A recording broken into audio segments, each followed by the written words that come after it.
किसी को सिविल सेवा की तैयारी क्यों करनी चाहिए। यूपीएससी हो या कोई भी स्टेट पीसीएस की परीक्षा हो, उसके लिए नोट्स जरूर बनानी चाहिए। तो आप उस पर क्या कहना चाहेंगे। नोट जो है प्रिसाइज होना चाहिए, कंसाइज होना चाहिए और पॉइंटेड होना चाहिए।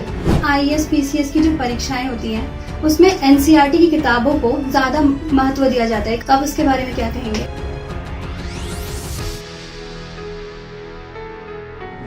नमस्कार, स्वागत है आपका प्रभात एग्जाम के हमारे यूट्यूब चैनल पर। दोस्तों, आज हमारे साथ आईएएस डॉक्टर हीरालाल जी मौजूद हैं, जो वर्तमान में उत्तर प्रदेश के अपर मिशन निर्देशक के रूप में कार्य कर रहे हैं। स्वागत है आपका प्रभात एग्जाम के हमारे यूट्यूब चैनल पर। थैंक यू यहाँ वार्ता के लिए बुलाने के लिए। सर, आज हम आपसे यूपीएससी की जो तैयारी कर रहे हैं उन एस्पिरेंट्स के बारे में बात करेंगे। साथ ही आपकी जो किताब अभी लॉन्च हुई है डायनामिक डीएम, उसके बारे में भी आपसे बात करेंगे। सर, सबसे पहले आपकी जो किताब आई है डायनामिक डीएम, जो लगातार बेस्ट सेलर बनी हुई है, उसके लिए आपको बहुत बहुत बधाइयाँ। थैंक यू, धन्यवाद। सर, अपनी किताब के बारे में कुछ बताइए कि वो किस पे लिखी गई है। देखिए, ये जो किताब हमारी है ये सुशासन पे लिखा है। उसकी हमने टैगलाइन भी दिया है, सहयोग से सुशासन और सुशासन से समृद्धि। इस देश में देखिए, पीएम, सीएम और जो डीएम का पद है वो बहुत लोकप्रिय पद है, एक बात, और बहुत पावरफुल पद माना जाता है, दूसरी बात। और तीसरी बात, उसके साथ बहुत सारे बड़े लंबे चौड़े चैलेंज भी हैं। वो जितना देखने में लगता है उसके साथ मुसीबत भी उतनी बड़ी होती है। तो ये सुशासन, गवर्नेंस पे, तो सुशासन जो माना जाता है कि सुशासन कहाँ से ज्यादा होता है, तो पीएम, सीएम, डीएम। और सुशासन की जो सबसे छोटी इकाई होती है वो परिवार होता है। हर परिवार में हम लोग, एक परिवार होता है, उसमें गवर्नेंस होता है। तो सबसे छोटी इकाई परिवार है और पीएम और सीएम का जो एक बड़ा पद है। और ये किताब डीएम के द्वारा किए गए सुशासन के कार्यों पे आधारित है। तो ये जो किताब है ये सबके लिए है, क्योंकि हर आदमी एक परिवार में रहता है और परिवार में गवर्नेंस हम लोगों का होता ही है। वहाँ परिवार में गवर्नेंस अच्छा हो तो ये किताब सबके लिए उपयुक्त है, उपयोगी है और लाभकारी है। सर, हमारे दर्शकों को सबसे पहले आप ये बताइए कि किसी को सिविल सेवा की तैयारी क्यों करनी चाहिए। देखिए, सिविल सेवा की तैयारी इसलिए करनी चाहिए कि जो ये सिविल सेवा है, इसमें आईएएस और पीसीएस और बहुत सारी सेवाएं हैं, इसमें सब कुछ है। एक आदमी पावर भी चाहता है, पैसा भी चाहता है, संसाधन भी चाहता है, ऐसे उसकी बहुत सारी इच्छाएं होती हैं और वो इच्छाएं समय समय पर बदलती भी रहती हैं। तो ये जो सिविल सर्विसेज है ये सब कुछ देता है, ठीक है। तो इसीलिए लोगों की इच्छा आज भी सिविल सर्विसेज इसीलिए लोगों में लोकप्रिय है, क्योंकि यहाँ सब कुछ है और अगर आदमी चाहेगा तो सब कुछ मिलेगा। सर, जैसे यूपीएससी के जो एग्जाम होते हैं वो 3 चरणों में होते हैं, प्री, मेंस और इंटरव्यू। तो उसके लिए एस्पिरेंट्स को क्या अप्रोच करनी चाहिए। देखिए, जो वर्तमान जो है ये बहुत फास्ट रेट से चेंज हो रहा है। ये बदलता भारत का जो है काल चल रहा है। तो इसमें क्या होता है कि जो सुबह है वो शाम को नहीं है, जो सुबह है वो दोपहर को नहीं है, दोपहर है शाम को नहीं, मतलब हर चीज बदल। तो इसमें जब तैयारी करना चाहिए तो चाहे प्रीलिम हो, चाहे मेन हो, चाहे इंटरव्यू हो, उसकी स्ट्रेटजी, वर्तमान में कौन स्ट्रेटजी कारगर होगी, कौन सी रणनीति कारगर होगी, रणनीति बहुत अच्छी बनानी चाहिए। और उसको बनाने के लिए बहुत सारे रिसर्च करने चाहिए। उसको फॉरवर्ड लिंकेज और बैकवर्ड लिंकेज दोनों से लिंक करना चाहिए कि पिछले क्या क्या होते रहे हैं, क्या क्या था, उसको स्टडी करना चाहिए। और फ्यूचरिस्टिक इसका क्या स्कोप है, तो फॉरवर्ड लिंकेज, बैकवर्ड लिंकेज को वर्तमान से जोड़ करके बहुत सॉलिड स्ट्रेटजी बनानी चाहिए, तभी सफलता मिलेगी। क्योंकि ये जो सिविल सर्विसेज है ये अगर आपका पैशन नहीं है और आपको अपने आप में विश्वास नहीं है कि हम इसको बिल्कुल करेक्ट कर ले जाएंगे, तो पैशन और अपने आप में विश्वास, ये दोनों स्ट्रेटजी के बहुत महत्वपूर्ण पार्ट हैं, तैयारी के महत्वपूर्ण पार्ट है। ये फाउंडेशन है। तो सर, जैसे आईएएस पीसीएस की जो परीक्षाएं होती हैं उसमें एनसीईआरटी की किताबों को ज्यादा महत्व दिया जाता है, कहा जाता है कि आप उन्हें पढ़ना चाहिए प्रिपरेशन के लिए। तो आप इसके बारे में क्या कहेंगे। देखिए, जो एनसीईआरटी की किताब है वो सिंपल है, सरल है, सहज है। वो जो है जैसे हम घर बनाते हैं तो फाउंडेशन पहले रखते हैं ना, नींव रखते हैं, ऐसे एनसीईआरटी की किताब फाउंडेशन जो उसके रिक्वायर्ड नॉलेज है ना, डिफरेंट सब्जेक्ट हैं, डिफरेंट सब्जेक्ट के लिए जो नॉलेज रिक्वायर्ड चाहिए, तो सबसे पहले सीधा घर नहीं बनाते, पहले फाउंडेशन लेइंग करते हैं, बेसिक नॉलेज गेन करते हैं। तो ये जो एनसीईआरटी का किताब जो लोग रिकमेंड करते हैं पढ़ो, इससे जो रिक्वायर्ड नॉलेज है इस एग्जाम को क्वालिफाई करने के लिए, उसका वो फाउंडेशन लेइंग करता है, बेसिक ज्ञान दे देता है, इसलिए इसका पढ़ना जरूरी है। और सर साथ ही कहा जाता है कि यूपीएससी हो या कोई भी स्टेट पीसीएस की परीक्षा हो, उसके लिए नोट्स जरूर बनानी चाहिए जो मददगार साबित होते हैं, तो आप उस पर क्या कहना चाहेंगे? देखिए, नोट्स सदियों से लोग बनाते रहे हैं, और जब हम लोग यूपीएससी नहीं सारे एग्जाम में नोट बनाते हैं, और नोट से क्या होता है कि जब हम नोट बनाते हैं, कोई चीज पढ़ लिया, जब नोट बनाते हैं तो इसका मतलब जब हमने पढ़ा तो हमारे दिमाग में वो चीज स्टोर हो गई, और जब नोट बनाते हैं तो दिमाग से निकालते रहते हैं और लिखते रहते हैं, तो उससे क्या होता है, ये पता लगता है कि क्या गलत है, क्या सही है, कितना हमने समझा, कितना दिमाग में है, कितना नहीं है।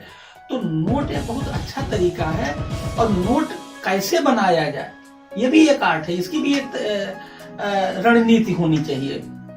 आज के डेट में जो ये पावर पॉइंट का कॉन्सेप्ट आ गया है कि लिखो कम बताओ ज्यादा, और बोलो कम मैसेज उसमें ज्यादा हो, तो ये नोट्स में भी रिफ्लेक्ट होना चाहिए। कम शब्दों में, जिसको कहते हैं प्रिसाइज, कंसाइज, पॉइंटेड। नोट जो है प्रिसाइज होना चाहिए, कंसाइज होना चाहिए और पॉइंटेड होना चाहिए। अब जो है मतलब लंबा चौड़ा पैराग्राफ या तेज नहीं होना चाहिए, फैक्ट और कंटेंट पॉइंटेड होना चाहिए, प्रिसाइज होना चाहिए, कंसाइज होना चाहिए नोट में। सर जो एस्पिरेंट्स होते हैं वो करंट अफेयर जो होती है, कहा जाता है कि करंट अफेयर्स हमें पढ़ने चाहिए, ज्यादा इंपॉर्टेंट होते हैं, यूपीएससी में पूछे जाते हैं, तो उसके लिए न्यूज़पेपर और मैगजीन्स वगैरह को कहा जाता है कि उसकी हेल्प लेनी चाहिए, तो उसके बारे में आप क्या कहेंगे?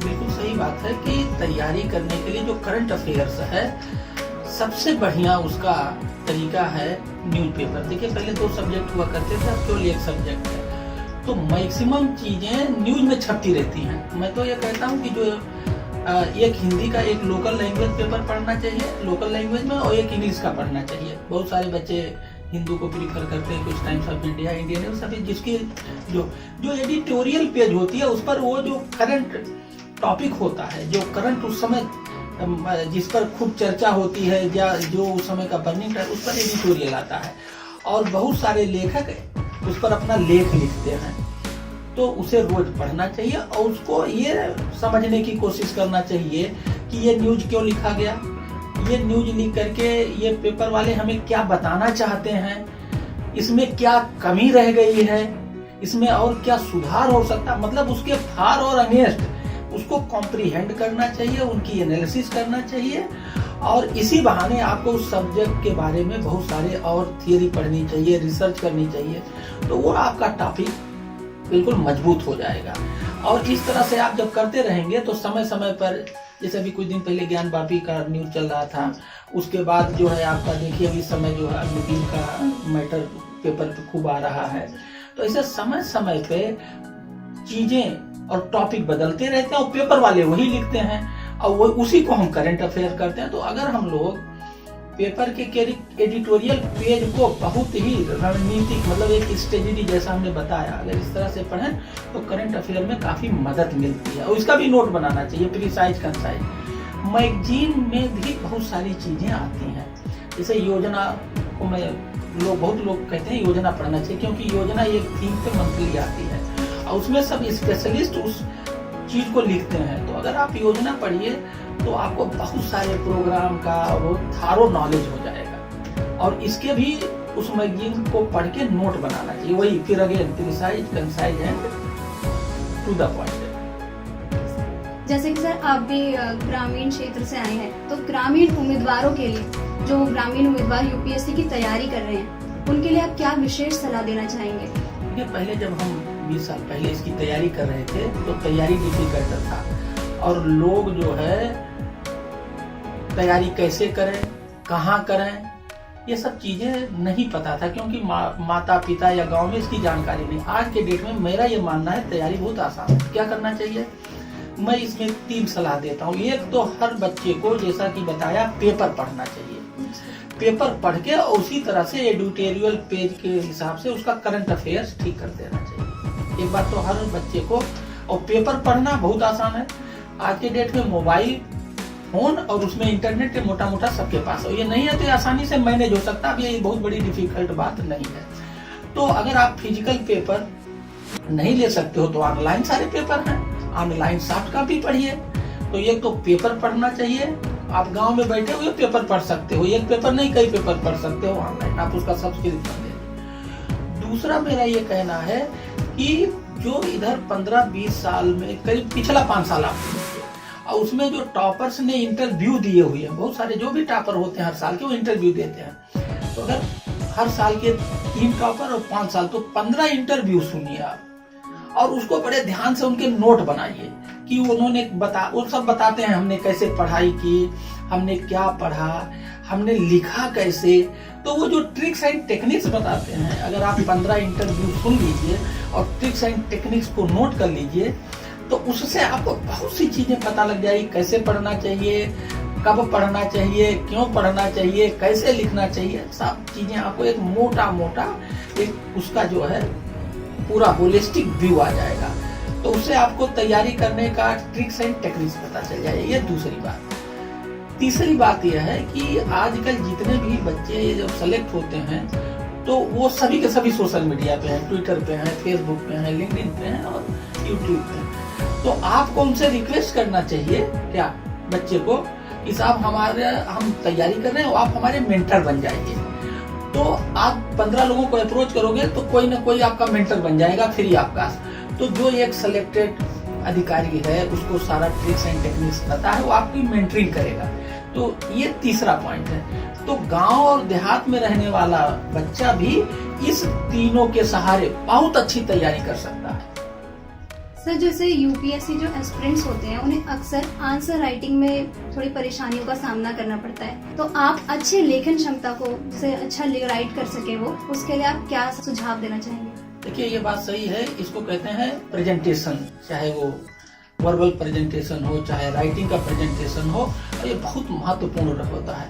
तो ऑनलाइन इसको कहते हैं कम्युनिकेट करना। कम्युनिकेशन चाहे वो वार्तालाप हो चाहे वो लिख के कम्युनिकेशन हो, कैसे लिखा जाए, क्या होना चाहिए। तो वो जो ट्रिक्स एंड टेक्निक्स करेंगे तो वो लिखने का प्रेजेंटेशन, इंटरव्यू में प्रेजेंटेशन वो इम्प्रूव हो जाएगा। और कम्युनिकेशन अच्छा होना चाहिए, इसमें कोई दो राय नहीं।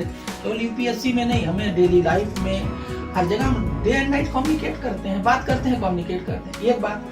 दूसरी बात, कैसे लिखना चाहिए और क्या क्या उसमें होना चाहिए, इसके ऊपर भी बहुत सारे वीडियो टॉपर्स के हैं, मैंने खुद देखा है।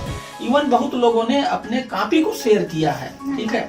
तो आप उनके जो इस तरह से मटेरियल उपलब्ध है, आप उसका बारीकी से अध्ययन करो, उसको रिसर्च करो कि क्वेश्चन क्या था, कैसे लिखा, अगर मैं लिखता तो क्या लिखता, और ये कंपैरिजन करके जो सक्सेसफुल राइटिंग वाले लोग हैं उन्होंने जो लिखा है उसी तरह से आप तैयार करिए। एक बात, और उनसे आप फिर संपर्क करिए। अब संपर्क करने के लिए मोबाइल चाहिए, फोन चाहिए, सोशल मीडिया पर है।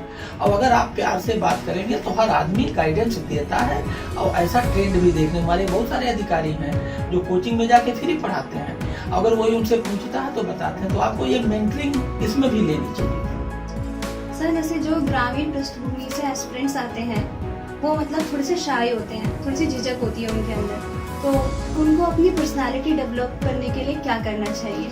हाँ, देखिए, मेरा ये मानना है कि ये बहुत बड़ी समस्या है, क्योंकि उनके मन में हिच होती है और वो साई नेचर के होते हैं।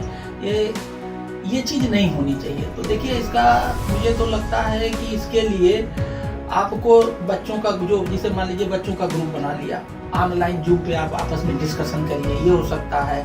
गांव में ही या सप्ताह में या 1 महीने में बच्चे मिलके आपस में बात करें और स्पीकिंग को बढ़ाएं, आपस में एक ग्रुप डिस्कशन करें, एक टॉपिक ले ले उसी पे डिस्कस करें। तैयारी करने का ये भी बहुत अच्छा तरीका है कि कोई एक टॉपिक ले लिया और 4 बच्चे इकट्ठे, अच्छा मान लीजिए आप दूर दूर दोस्त हैं और आप उसको इकट्ठा नहीं हो सकते तो आजकल जूम पे बात करिए, सबसे बढ़िया तरीका, सब लोग अपनी अपनी जगह बैठ के। तो उससे क्या होगा, धीरे धीरे हिच दूर होगी। और मेरा ये भी एक कहना है कि आप मान लीजिए गांव में हैं, ठीक है, अब आपको ये हिच दूर करना, तो इसमें भी आपको एक स्टडी, आपके जो बीडीओ हैं, जो आपके एसडीएम हैं, जो आपके सीडीओ हैं, आपके डीएम हैं, उनसे आप जाके मिलिए। क्या, और आप जाइए उनसे मिलिए और कहिए साहब हम इस गांव के रहने वाले हैं, आपके क्षेत्र के, मैं ये तैयारी करना चाहता हूं और मुझे आप अपने स्कीम जो क्या होता है कुछ बता दीजिए तो मेरी तैयारी में सहायता। मैं आपको बता रहा हूँ, हर अधिकारी बड़े प्यार से बताएगा, समझाएगा। तो अब इससे दो फायदा हुआ, इससे तो आप गए तो आपको आपका नॉलेज बढ़ा, वो तैयारी में फायदा होगा, और दूसरे वो जब आप 10 अधिकारियों से बात करेंगे तो हिच दूर हो जाएगी, साइनेस खत्म हो जाएगी और आपके अंदर वो जो कॉन्फिडेंस चाहिए वो आ जाएगा। और आप में कोई इसमें दिक्कत नहीं है, आपके घर के पास ही 10 किलोमीटर पे कहीं ब्लॉक होगा, तहसील होगा, थाना होगा, तो सीओ से मिलो, एसडीएम से मिलो, तहसील, उस आपके जिले में जितने भी अधिकारी हैं 10-12 से मिलो, आप ये प्रैक्टिकल कर लो बात करने की, साइनेस दूर हो जाएगी।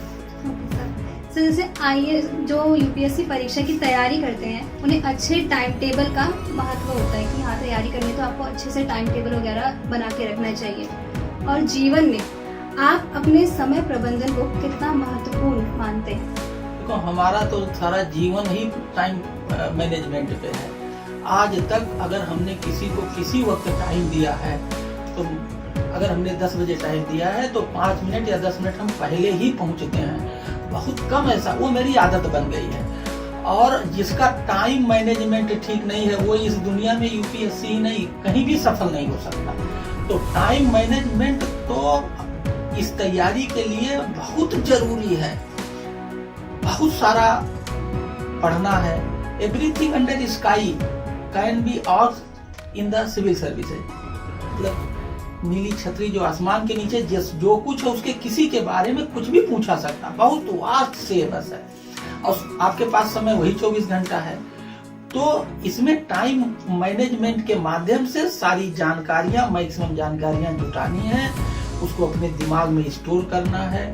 तो अगर आप उसको अच्छे तरीके से टाइम मैनेज करके नहीं करेंगे तो आपका सिलेबस ही नहीं पूरा होगा और आप उसको समझ ही नहीं पाएंगे, आप फिर क्वालिफाई नहीं कर पाएंगे। तो टाइम मैनेजमेंट जिंदगी में सबसे महत्वपूर्ण है और मैं उसको सबसे ज्यादा महत्व देता हूँ। सर आपकी जो किताब आई है, शानदार किताब है, मैंने भी पढ़ी उस किताब को, तो आप वो किताब यूपीएससी एस्पिरेंट्स के कैसे काम आ सकती है, उस बारे में कुछ बताइए। देखिए, वो किताब जो है, वो जो किताब है ये, इसमें देखिए अब क्या हो रहा है तैयारी में कि आदमी जो ये किताब है इसमें क्या है कि अब थियरेटिकल क्वेश्चन नहीं आते हैं, क्योंकि जब एक आदमी एक अधिकारी बन के जाता है तो उसे थियरी नहीं वहां प्रूव करना है, वहां तो प्रैक्टिकल। पानी की समस्या है और एक अधिकारी को हल करना है।